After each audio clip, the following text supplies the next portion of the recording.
साथीहरू नमस्कार, स्वागत छ तपाईहरुलाई मेरो युट्युब च्यानलमा।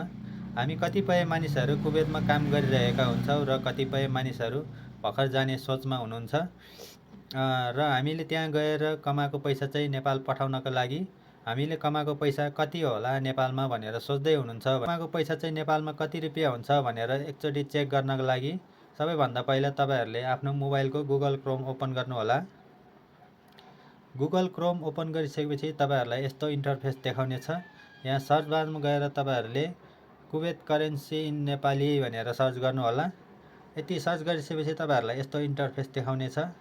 यहाँनिर तपाईहरुले देख्न सक्नुहुन्छ तल एक देखाएको ठाउँमा कुवेतको एक दिनार हो हैन। कुवेतको एक दिनार बराबर नेपालमा अहिलेको रेटमा चाहिँ 473 रुपैयाँ छ।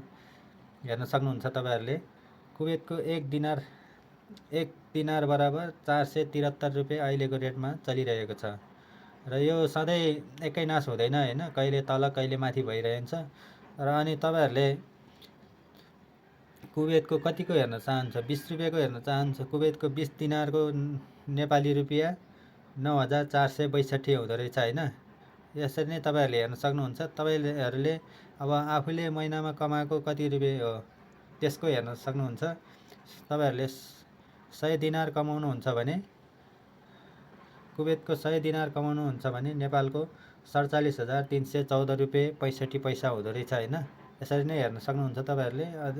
1000 रुपैयाँको 1000 केडीको हेर्न चाहन्छ भने 1000 केडीको हेर्न चाहनुहुन्छ भने मैले 1000 लेखे अनि तल हेर्न सक्नुहुन्छ।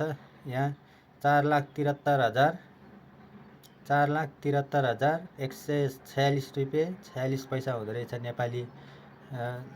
यति हेरिसकेपछि तपाईहरुले बुझ्न सक्नुहुन्छ कि नेपालको पैसा कुवेतमा कमाएको पैसा हामीले यो गुगल क्रोमबाट चाहिँ यसरी हेर्न सकिन्छ हैन। तपाईहरुले यसरी नै हेर्नु होला है। धन्यवाद।